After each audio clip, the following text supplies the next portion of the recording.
উদ্ভট যত সব কথা বলছেন মিষ্টি জান্নাত।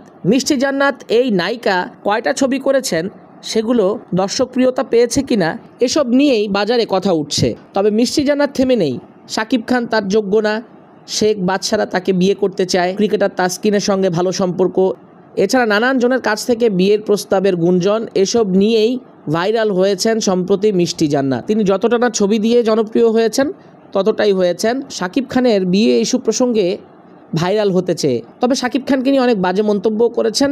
তিনি দাবি করেছেন এগুলো সাংবাদিকদেরই কাজ, সাংবাদিকরা বিভিন্নভাবে রসালো তথ্য দিয়ে তাকে ভাইরাল করেছে এবং শাকিব খানের সাথে সম্পর্ক নষ্ট করতে চাইছে। মিষ্টি জান্নাত পেশায় একজন চিকিৎসক।